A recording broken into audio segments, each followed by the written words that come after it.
Kumusta mga kaibigan?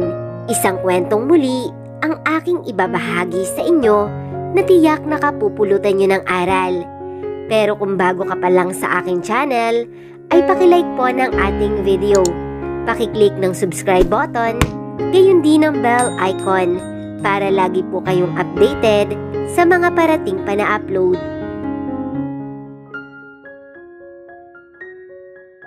Bigla ay nakaramdam ako ng kaba sa dibdib ko at kung ano na ang mga senaryong pumapasok sa isipan ko at lahat ng iyon ay hindi magaganda. Papaano kung magkasalubong si Nathan at si Ethan sa labas, lalo na at nasa iisang lugar lamang kami at ilayo niya sa akin bigla ang anak ko. Papaano kung pati si Doña Bella ay makipagsabwatan kay Nathan? Papaano na ako? Hindi pa pwedeng mangyari ang bagay na iyon. Mabilis kong tinahak ang hagdan pa ibaba at hinanap si Ethan. Ethan? Baby? Sumisigaw na ako dahil sa kabang nararamdaman ko. Hindi ko alam, pero hindi ko maiwasang magpanik sa mga oras na ito. Nanginginig ako sa takot. Ethan? Nasaan ka? Have you seen my son? Lumapit ako sa isa sa mga katulong na nakasalubong ko. Umiling naman ito. Hindi po, senyorita. Pasensya na po. Hindi ko na iyon inintindi pa at nagpatuloy ako sa paghahanap. Masyadong malaki ang mansyon kaya hindi ko alam kung saan ako magsisimula.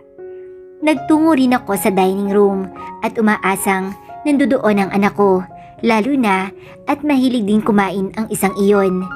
Naubutan ko pa doon ang kusinera at tinanong ko kung nagawi ba doon ang anak ko.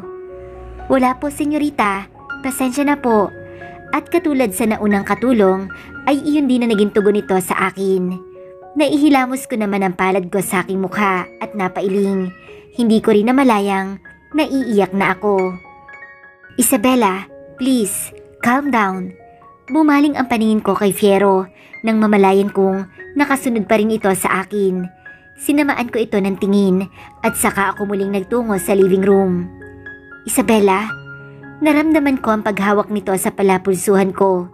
Tinabig ko naman iyon at saka muling tiningnan ng masama si Fiero. Tell me, Fiero, how can I calm down kung nawawala ang anak ko? Galit na saad ko sa kanya sa mababang tinig, ngunit madiin ang boses ko.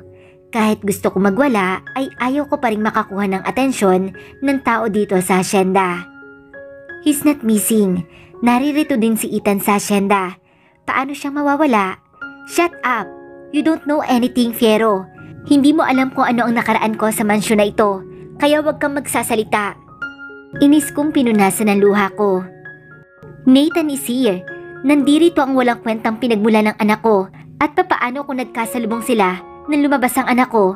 O baka nga umakyat siya kanina sa guest room habang tulog ako at baka kinuha niya si Ethan sa akin at baka inilayo niya sa akin. I couldn't help but to overthink. Natatakot kasi ako na baka ay ganun ang nangyari kung bakit pagising ko ay wala na si Ethan sa tabi ko. Papaano kung nagsabwatan si Doña Bella at Nathan at sinabi niya dito na nasa guest room lamang ang anak ko at sinamantalang tulog ako at saka kinuha si Ethan. Nakita kong natigilan si Fiero, ngunit saglit lamang iyon. I'm so sorry, I didn't know. Mahinang tugon ito sa akin at saka ako dinaluhan ng yakap. Hinaplos niya ako sa likod ko, ngunit kumawala ako. Nasaan ka kanina at hindi mo namalayang nawawala si Ethan? Ganoon ba katagal ang naging pag-uusap ninyo ni Doña Bella, ha, Fiero? Alam kong walang kasalanan si Fiero kung bakit biglang nawala si Ethan sa kwarto. Ngunit sadyang sarado lamang ang utak ko.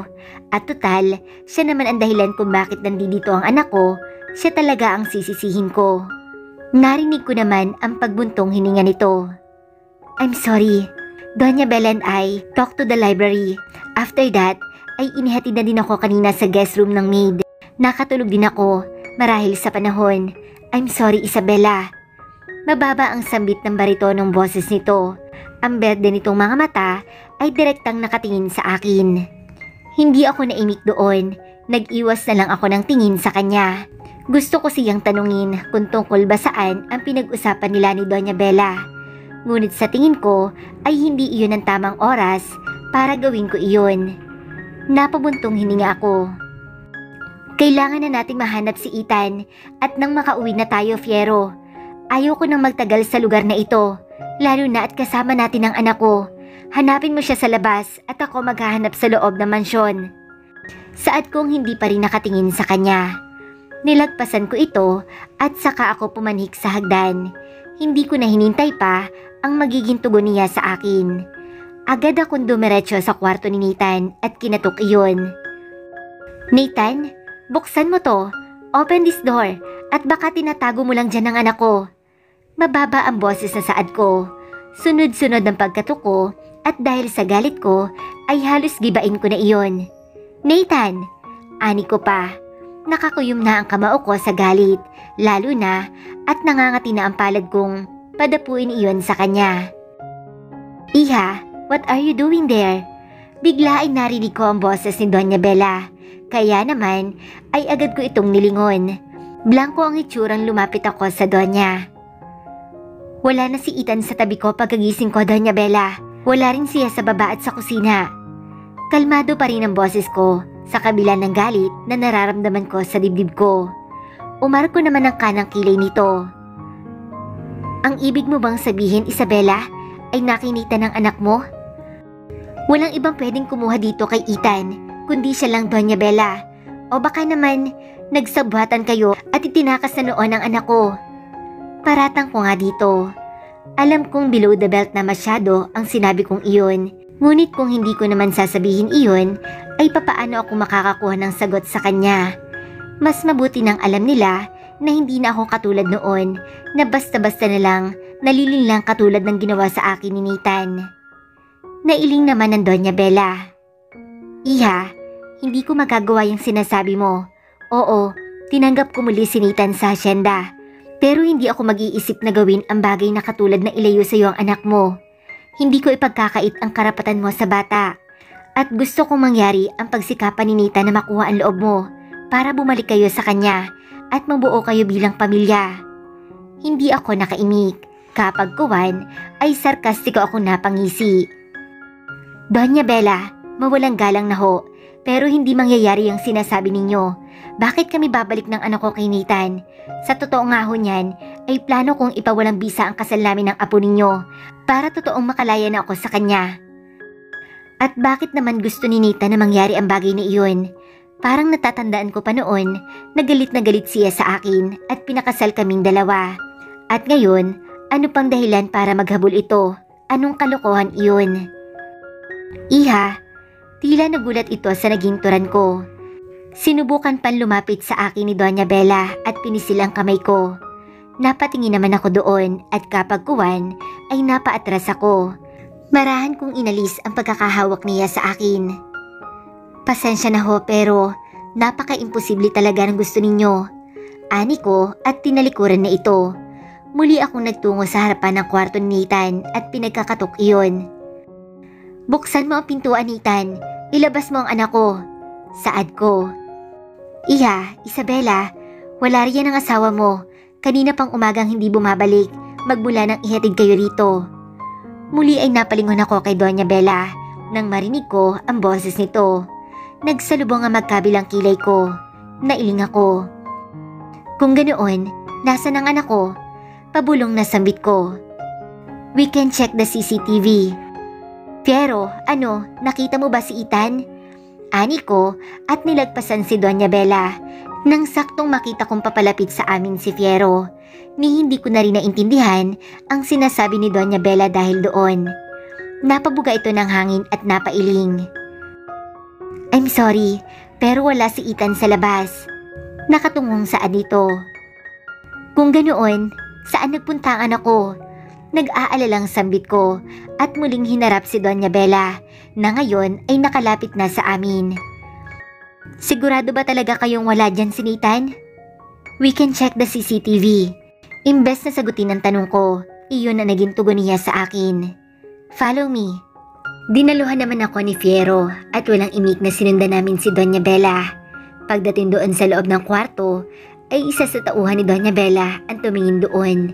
Samantala ay nakaalalay naman sa akin si Fiero sa likod ko habang nire-review pa ang CCTV. Sa gilid ko naman ang Doña Bella nakatayo. Seryoso ang mga mata nitong nakatingin sa monitor. At ilang saglit pa nga ay napaayos ako ng tayo nang makita ko sa monitor ang paglabas ng anak ko sa kwarto. Mag-isa lamang ito at saka pumanhik pababa ng hagdan. Dire-diretso itong nagtungo sa living room, papalabas ng mansyon. At mula sa labas ay nakita kong paparating naman si Nathan, sakay ng puting kabayo. Napakuyom ako ng aking kamao dahil doon, lalo na nang makita kong patakbon lumapit sa kanyang anak ko matapos makababa ni Nathan doon. Habang ito naman ay niyakap bigla si Ethan. At bumilis pa ang paghinga ko sa galit ng kusang magpakarga ang anak ko kay Ethan habang tinuturo ang puting kabayo. Binuhat naman ito ni Nathan at sabay nilang hinaplos ang ulo ng puting kabayo. Napaiwas pa ako ng tingin, lalo na nang makita ko kung gaano kalawak ang ngiti nila sa isa't isa at parang nananalamin lamang sila habang magkaharap silang dalawa. Humigpit pa ang pagkakakuyom ko sa aking kamao. Nagingit-ngit ako sa galit. Anong karapatan ni Nathan ngumiti sa anak ko ng ganyan? Kung gayon ay itinanggi niya ito noon at pinag-isipan akong nagpagalaw sa iba. At bukod pa doon, dahil sa kanya, muntik nang mawala ang anak ko. Anong karapatan niya? Nahigit ko ang aking hininga para akong aatakihin sa puso. Nasasaktan ako sa nakikita kong eksena. Pakiramdam ko ay nawala lahat ng mga paghihirap na pinagdaanan ko dahil lang sa nakikita ko. Ang sakit-sakit sa mata. Isabela, naramdaman ko ang paghaplos ni Fiyero sa likuran ko. Marahil ay ramdam nito ang tensyong unting-unting umuusbong sa buo kong sistema. Please, calm down. Dinig ko pang bulong nito. Nahigit ko naman ang aking hininga dahil doon. Nilungon ko ito at saka ko siya sinamaan ng tingin.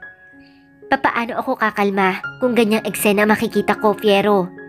Mahina ang aking boses, ngunit tila puno ng hinanakit na saad ko sa kanya. Mabigat pa ang aking paghinga. Oh my God! What a beautiful view! They really look alike. Mula kay Fiyero ay bigla ako napalingon kay Doña Bella nang marinig ko ang tila madamdamin na saad nito. At halos maluha-luha pa nga ang mga mata nito habang nakatingin ito sa monitor. Napalingon naman ako doon at muli ay nahigit ko ang aking paghinga nang makita kong isinakay ni Nathan si Ethan sa kabayo habang sumunod naman kaagad siya sa likod nito. Dahan-dahang naglakad ang kabayo hanggang sa tumakbo ito papalayo ng mansyon. I want to have a copy with that Argon. Dinig ko pang pagkausap ni Doña Bella sa kanyang tauhan. Napailing naman ako. Talagang hindi ko nagustuhan ang nakita ko. Susundan ko ang anak ko, Doña Bella. Kailangan na naming umuwi. Nagpipigil lang nagalit na sambit ko. Hindi ko na hinintay pa ang magiging tugon nito at tinalikuran ko na sila. Agad ako lumabas ng kwartong iyon. Mabibigat ang paa kong tinahak ang hagdan upang makalabas ako ng mansyon. Habol pa ang hininga ko at talagang hindi ko matanggap ang nakita ko. Nasasaktan ako. Hindi ko pwedeng sisihin si Ethan sa ginawa niya, ngunit nasasaktan ako. Kung anong hirap ko noon sa pag-aalaga kay Ethan, ay siya namang pagdali para kay Nathan na makuha ang loob ng anak ko. Hindi iyon pwede. Isabela, where are you going? Naramdaman ko ang pagsunod sa akin ni Fiyero, pababa ng hagdan. Hinawakan pa ako nito sa palapulsuhan ko, dahilan upang matigilan ako. Napabuga naman ako ng hangin at umiling sa kanya. Kukunin ko ang anak ko kay Nathan. Wala siyang karapatan sa anak ko. Madiin na sambit ko. At sa galit ko pa nga ay hindi ko namamalayang pumapatak na ang mga luha ko. Ilang segundo namang nakatitig si Fiyero sa akin bago nito pinunasan ng luha ko. Napabuga ito ng hangin. I'll come with you, Isabela. Let's go. Sambit nito at siya nang humigit sa akin na marahang palabas ng mansyon. Ngunit pagkalabas namin ng pintuan ay kapwa naman kami natigilan nang makita namin kung gaano kalakas muli ng pagpatak ng ulan, dahilan upang lalo ako mag-alala para sa anak ko. It's raining. Pabulong na saad ni Fiyero.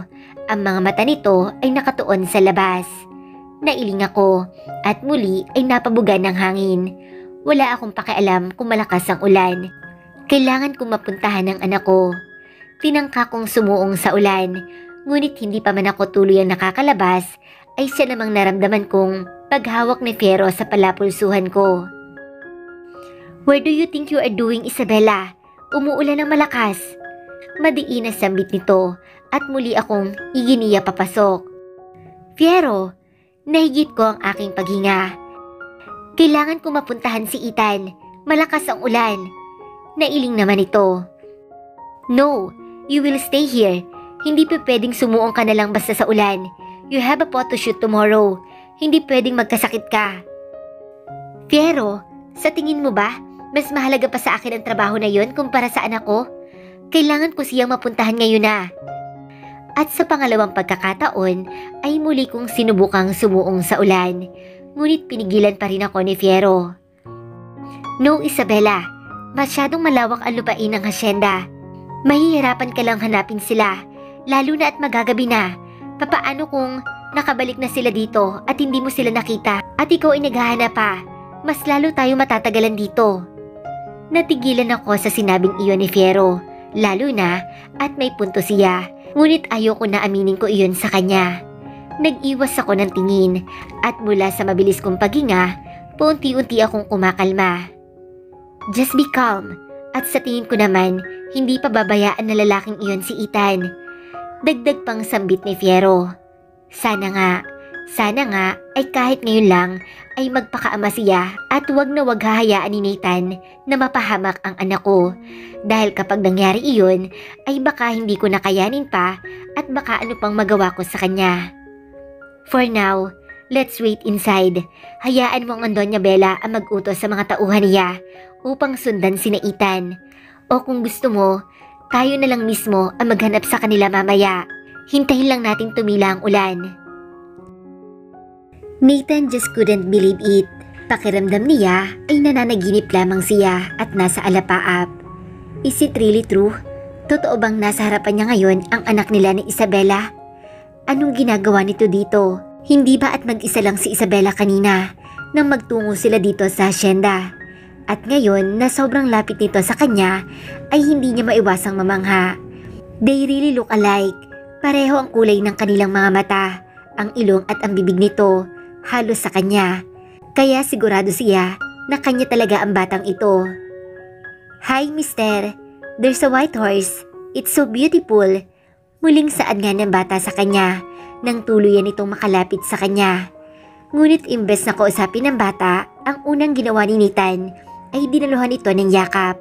Sobrang higpit na ayaw niya nang kumawala dito. "I'm sorry, son. I'm sorry for everything, baby. Oh God, I'm really sorry." Paulit-ulit ng bulong niya habang namamasa-masa ang kanyang mga mata. At ngayon nga ay yakap-yakap niya ang anak niya. Mas lalo niya pang naramdaman ang pagsisisi sa puso niya. Sana ay hindi na lang siya naging gago noon. Sana ay hindi niya inisipan ng masama si Isabela nang malaman niyang buntis ito. Sana ay hindi niya ito pisikal na nasaktan noon. Sana ay hindi niya ito pinahirapan. At sana sinubukan niyang magbago nang malaman niyang buntis ito at pinakasal sa kanya. Napakalaki niyang gago. Ang sama-sama niya noon. At heto, nasa harapan niya ngayon ang anghel na galing sa kanya. Ngunit unang-una pa lang ay hindi niya na ito tinanggap. "Mister, I want to touch the horse." Dinig niya pang bulong ng anak niya, ngunit mas hinigpitan pa niya ang yakap dito. "I'm sorry, son. I'm sorry." "You're forgiven na po." Natigilan si Nathan dahil sa sinabing iyon ng bata. Hindi niya akalaing naririnig pala nito ang pagbulong niya. "Ha?" Aniya matapos niyang kumalas sa bata. "You're forgiven na po. Basta, you will let me touch the beautiful white horse po." Sambit nito at nagpakarga sa kanya. Tumalikod naman si Nathan mula sa pinto ng mansyon at sa kaniya pa simpleng pinunasan ang kanyang luha. Naramdaman niya ang pagkalabit nito sa kanya. Hinila nito ang pantalon niya. "Mister, please, I want to touch the horse but I'm afraid. Please, help me." Tila baliw na si Nathan at matapos niyang umiyak ay kusa namang umangat ang sulok ng labi niya nang makitang nakanguso ang inosenteng bata sa kanya. "You're forgiven na po, basta help mo akong matouch ang horse." Anito pa at saka itinaas ang dalawang braso nito sa kanya. Nakuha naman ni Nathan ang gusto ng bata. Binuhat niya ito at kinarga. "Really? You will forgive me?" Malambing naman na tugon niya dito habang magkaharap sila. Nathan was so amazed and he couldn't take off his eyes away from his son. Tumango naman ang bata. "Yes, I will forgive you na po kung anuman ang kasalanan mo. Especially, you look like kind naman po. And my mommy said, and if a person asks apology to the person that you did something wrong, you have to forgive it para magkabati na po kayo kaagad. And I think wala naman po kayong ginawa sa akin, so I forgive you na po." Nakangiti pa ang inosenteng bata sa kanya. Bahagya namang natigilan si Nathan. Nag-iwas pa siya ng tingin. "Thank you," aniya at saka niya inilapit ang bata sa kabayong si Train. Kung ganoon lang sana kadaling magpatawad. Pero dahil sa mga nagawa niya noon, alam niyang mahihirapan siyang makuha ang kapatawaran ng kanyang asawang si Isabela. And he know that he doesn't deserve his son's forgiveness dahil walang katumbas na kasamaan ang ginawa niya dito noon. Siguro, kung malalaman lamang ng anak niya pagdating ng panahon ang nagawa niya dito, alam niyang hinding-hindi siya mapapatawad nito. Kaya ngayon ay sisimulan niyang bumawi para kung sakaling dumating man ang oras na kamunghian siya ng kanyang anak, kahit papaano ay naipadama niya rito kung gaano niya kamahal ang kanyang mag-ina. "Do you want to take a ride with this beautiful horse, kiddo?" Aniya dito. Namilog naman ang mga mata niya. Yes, of course, mister." Napangiti siya at saka niya isinakay ang anak niya kay Train. Saka niya nahaharapin ang galit ni Isabela dahil paniguradong makakaabot din ito sa kanya. But for now, he will treasure this moment with his son.